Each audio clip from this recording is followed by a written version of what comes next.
Next up, I want to talk about the Utah Jazz. According to Zach Lowe, Utah believes that Bojan Bogdanovic, Malik Beasley, and Jordan Clarkson are all worth first-round picks. I talk too fast sometimes, which I would agree. I think you could probably get a first for all three of those. Bojan's a bit more iffy because he's on a one-year deal. He makes a lot of money, and it's expiring, so maybe that's more like an Evan Fournier trade that the Celtics made a couple years ago, but Beasley and Clarkson I can definitely see getting first-round picks because of how young they are and stuff like that. But regardless, I think the right team giving a first-round pick for any of those three guys would make sense. So I put out a list, or I wrote a list, I should say, and I'm going to tell you now, of potential fits for each of those players, or just teams that could make a deal for any of them, where I think it could make some sense. So we'll start out with the Miami Heat. They have a very clear path to acquiring any of those three guys because of Duncan Robinson's contract, which I guess is looked at as negative value now because of his down year last year. I still think he has time to bring that value back up. I think he still played okay last year. Obviously, the defense is suspect, but I think he mainly just got pushed out because of Max Strus. They just kind of found a better version of Duncan Robinson who could bring them more on both ends of the court, especially. So, but the Heat could be a player. They don't have a power forward right now. They lost PJ Tucker and they didn't really replace him. Right now, the starting lineup probably looks something like Kyle Lowry, Tyler Hero, Max Strus, Jimmy Butler, Bam Adebayo. And Jimmy Butler can play the four. He's definitely physical enough to do that, but definitely not an ideal situation. Maybe they slot in Caleb Martin and bench Tyler Hero again, although he's expressed that he wants to be the starter, which we'll see how that goes. Pat Riley essentially clapped back and said, okay, you got to earn it though, which did he earn it?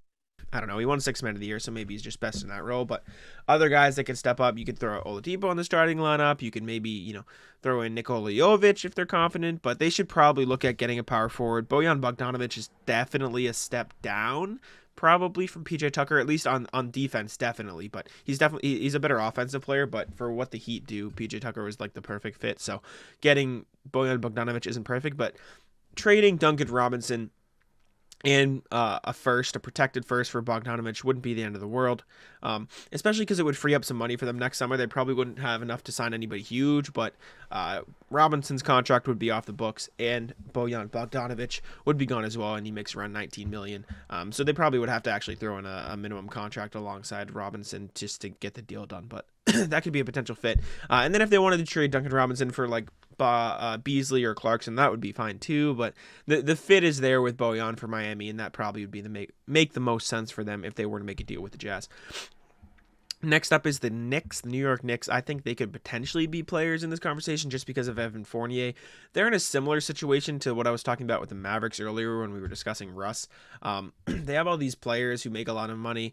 They just signed Jalen Brunson. They just re-signed RJ Barrett.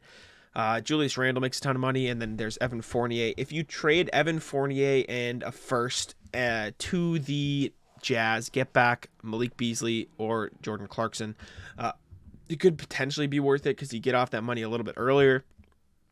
Or if the Knicks wanted to go full balls to the wall and say, we don't want our Julius Randle anymore, trading Randle and a first for a combination of Bojan and then Beasley or Clarkson could potentially be worth it for them.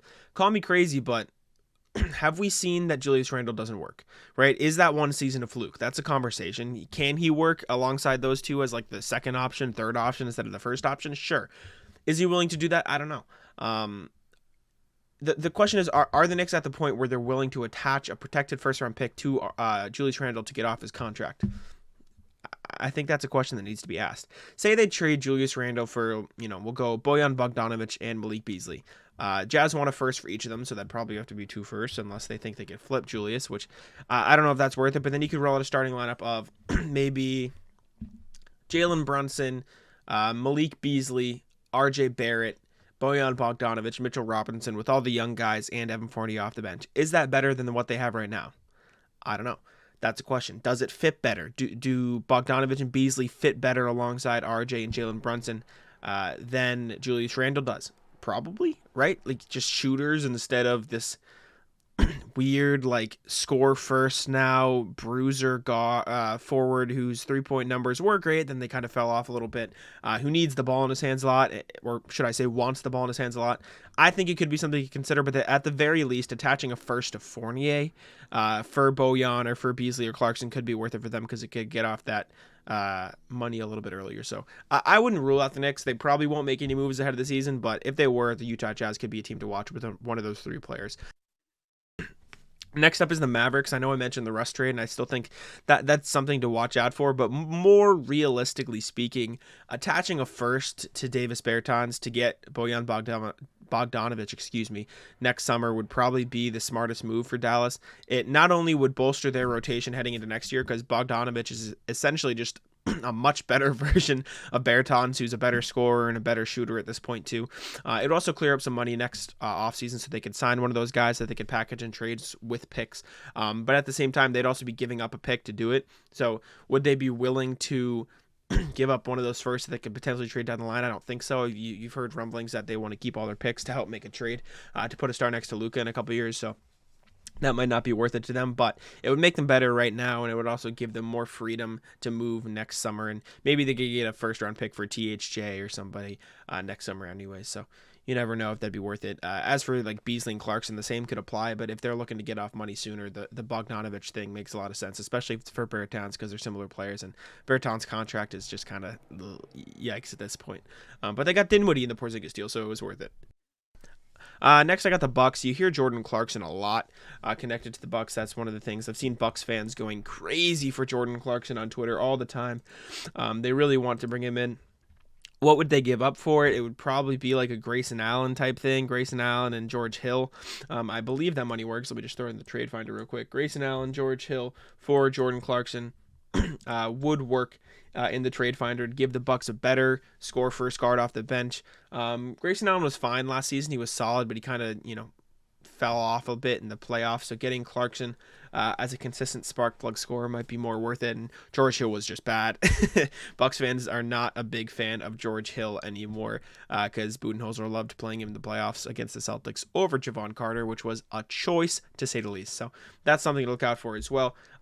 Phoenix Suns, another team that could potentially make a deal for any of these guys because they're in an interesting situation because they have to pay Cam Johnson very soon. So clearing up some money ahead of next summer could be smart. They have, I believe Jay Crowder's contract is expiring, and they also have Dario Saric, who's also expiring. So trading those two for Bogdanovic could be an option for them, although it wouldn't really matter because they'd still have money expiring regardless next offseason. It's just a matter of what would fit better. And say they wanted to have more scoring instead of the extra spark on defense Jay Crowder brings because he's starting to be on the decline. They traded both of those guys for Bogdanovic, who would add an extra scoring punch to their starting lineup next to Ayton in the front court. So that could be a potential option. That money works there for them. Other than that, trading Shamet would work if they wanted to trade. Instead of Sarge, they could do like campaign and a minimum contract. That might be more worth it for them if they just wanted to get off money earlier because Campaign's got 2 years left on his deal, but if they don't think he's worth it, maybe they trade him. Crowder and Payne for Bogdanovic works, even if they didn't really want a power forward. Say they think Dario Saric is fine, or they wanted to do Saric and Campaign instead. They could trade for one of the wings. Saric and Campaign works for Clarkson. It works for Beasley. It works for Bogdanovic even. So trading any combination of Crowder, Saric, and or Campaign, or even Torrey Craig in there somewhere with a minimum contract could work for the Suns. Would help them get off money earlier if Campaign was in it. Otherwise, they're all expiring deals anyways. But it could just be a way of upgrading their rotation in Phoenix. If they attach a first-round pick, get Bogdanovic, Beasley, or Clarkson, I think any would probably help the rotation. Clarkson maybe especially because they don't really have a go-to backup point guard right now. It is Campaign, and I would argue Clarkson's an upgrade over him. So maybe they go up for Clarkson if they wanted to give up a first. So that could be an option. The Kings are another one. Barnes' contract is going to be expiring, so maybe they want to get some value there. Richaun Holmes is somebody who I think they want to get off his deal as well. So look out for the Kings. They're going for the playoffs this year, and they've had a great offseason. I don't think it's been talked about enough. Malik Monk was a great signing. Kevin Huerter was a great trade. They've made some solid moves. Keegan Murray was a hit. He looked great in Summer League. He should be good for them this year too. So there is that. If they wanted to make a deal, they could trade those two guys for any combination or just one of them for one, add a minimum contract. That could be something. I think Any of the three, Clarkson, Bojan, or Beasley, could be a good addition to their rotation. Add some veteran leadership, that could be solid. And then the sleeper team in all this, I think, should be the Philadelphia 76ers. They don't have a ton of room to work with, but they could get off the Tobias Harris contract. This could be their one chance to get off the Toby contract if they wanted to. Obviously, Tobias Harris is a better player than Bojan Bogdanovic at this point, but how big is that gap? And is it worth having Tobias's massive contract for 2 years if you could trade? If they trade Toby and 2 protected first-round picks for like Bogdanovic and Malik Beasley, they get a wing, they get a starting power forward still, extra shooting around Harden and Joel Embiid. It gives them more room to work, just having flat-out shooters around the two. They could roll out a starting, and it lets PJ Tucker take over that starting power forward position next to Joel Embiid, which is probably what they want to run anyways, with having the awkwardness of running Toby at the 3. If they make a trade, say it's Toby and 2 firsts for Bogdanovic and Malik Beasley, they could run out a starting lineup of James Harden, Tyrese Maxey, Malik Beasley, PJ Tucker, Joel Embiid, and they could mess around at that small forward position if they really wanted to, you know. Maybe they want to throw in Matisse Thybulle if they need more defense. Maybe they want to run PJ Tucker at the 3 and Bojan Bogdanovic at the 4 for a night if they need that extra punch in scoring. You know, they would have options, but they would be off the Toby contract a year earlier, which could be something to seriously consider for them, because he makes $37 million right now. He's going to make even more than that next season. You'd get off the contract, free up a little space earlier. Is it worth giving up 2 firsts? Who knows? Maybe they didn't like that. Maybe do they even have 2 firsts to trade? I don't know. Yeah, maybe they don't even have 2 firsts to trade. But if you know they could get away with a couple seconds and a first round pick for both those guys, that could be something to consider as well. But regardless, look at the Sixers. I think there could be at least a conversation to be had about Tobias Harris. But yeah, those are the main teams. You've heard Raptors as well in there.